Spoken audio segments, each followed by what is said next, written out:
I have two questions for you. Number one, what's the furthest galaxy that we can see from Earth? Question number two, does God know you? Does He really know you?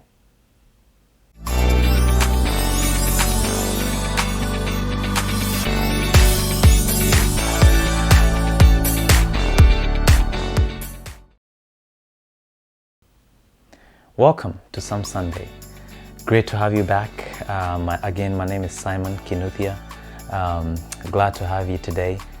Thank you for joining me. So today I'll be reading Psalms 8, chapter 8, verses 3 to 6. Psalms chapter 8, 3 to 6. When I consider the heavens, the work of your fingers, the moon and the stars, which you have ordained. What is man that you are mindful of him, and the Son of Man that you visit him? For you have made him a little lower than the angels, and you have crowned him with glory and honor. You have made him to have dominion over the works of your hands. You have put all things under his feet. Now, for you to really understand the weight of that verse, I think we have to do a little math. I don't know whether to call it math or geography, but whichever you want to call it.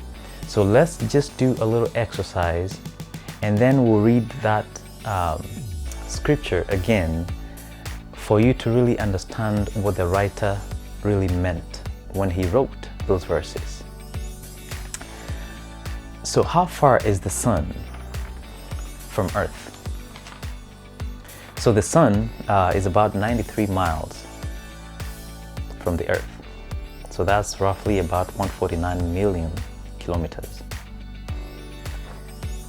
The distance from the sun to Pluto is 3.7 billion with a B miles.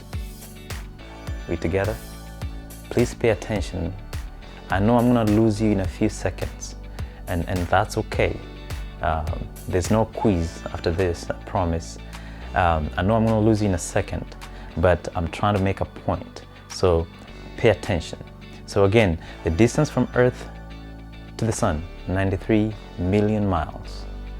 From Sun to Pluto, 3.7 billion miles. Okay?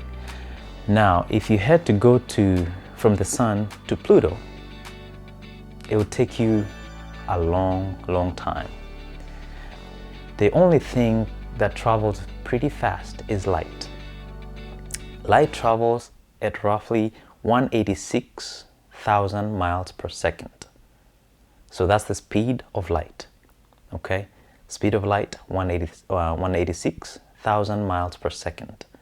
That's about 300,000 kilometers per second. So if we had to convert the light speed into miles per hour, so the light is going to travel at a speed of 670 miles per hour. So in 1 hour, if you let's say you turn on the sun, in 1 hour, that light would have traveled about 670 million miles. All right? I know, it's getting confusing, but hang with me. So the light takes about 7 to 8 minutes to travel from the sun to Earth, which that's not a long time. 7 to 8 minutes covering 93 million miles. I mean, that's not long. Now, the light takes about 5.5 hours to travel from the sun to Pluto. Now, the nearest star, the brightest star, that's our neighbor, it's called Alpha Centauri. It's about 4 light years away from the sun. Now, the distance gets so big to a point where we cannot really count it in miles, that we have to count it with the speed of light. So 4 light years away basically means that at the speed of light, 186,000 miles per second, 670 million miles per hour, that light will be traveling at that speed for 4 years for it to get to that star. I know. Now listen to this.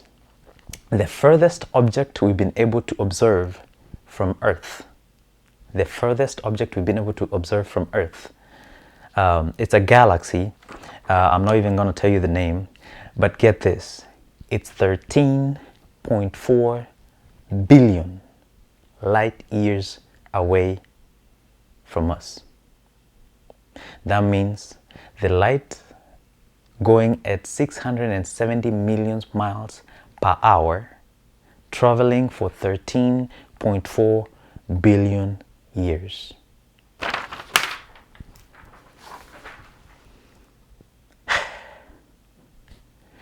You get the point. At a certain point, you lose the concept of distance because it gets so vast, so huge, that our brain can no longer handle the numbers. That's how big the universe is. And we haven't even seen the whole of it. That's how far we can see. It just blows my mind.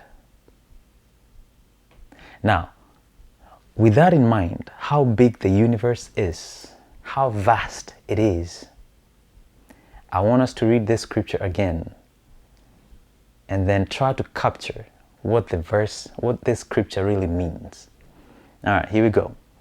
When I consider the heavens, think about those heavens, the work of your fingers. So we're talking about light years.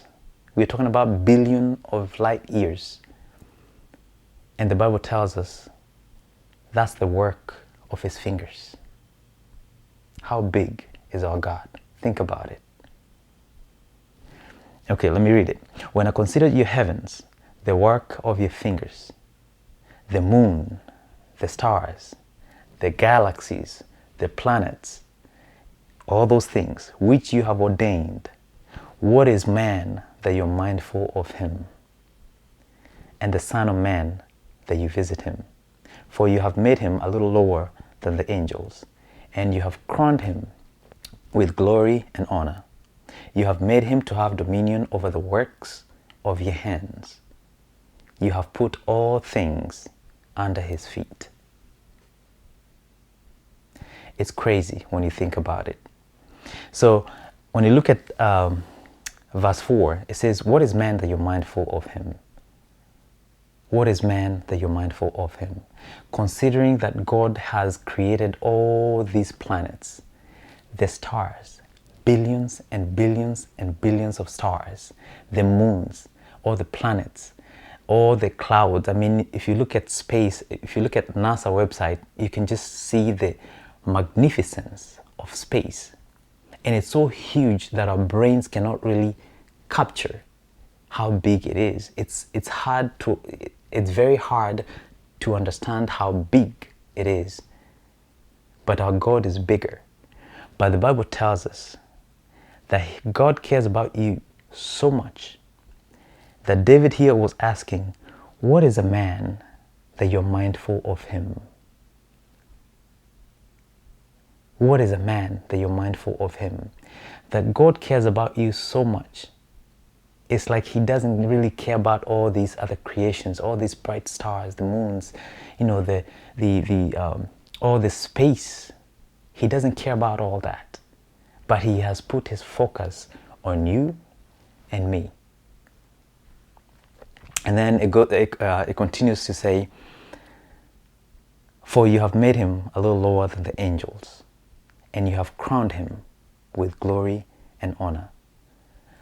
Out of all the creation, out of all that universe, out of all those planets and all those things that some of them we haven't even seen, out of everything he created, including here on earth, everything that's here, Out of everything he created, he chose to crown you with his honor and glory. That's how precious and important you are to him. In another part of the Bible, it tells us that we are the apple of his eye. Out of everything he created, we are so important to him, we're so precious to him, that he doesn't really care about anything else. He wants to have a relationship with you and me. He wants communion with you and me. He knows you. There's another part of the Bible that tells us that he knows the number of hairs on our head. He knows you to the very minute detail. How crazy is that? That the God, the creator of heavens, that vast heaven, that he knows you by name, he even can number the hairs on your head. How precious is that? One more thing. Not only did he choose you, but he gave you dominion over the works of his hands. And he has put all things under your feet. He gave you dominion over everything, every creature that creepeth on earth. He has given us dominion. So he creates, and then he gives us dominion. He loves us, cares about us. He chose us to represent him out of all that creation that he created. Out of everything that he created, everything in that whole universe, he chose you and me to represent him. We are the best of his creation. If he had to take one creature or one object out of his creation to show his mighty works, he would pick you and me. How wonderful is that? In conclusion, God knows you. He cares about you. He knows the number of hairs on your head. That's how much he knows you. He's so intimate, and he longs for that intimacy between you and him. He treasures you.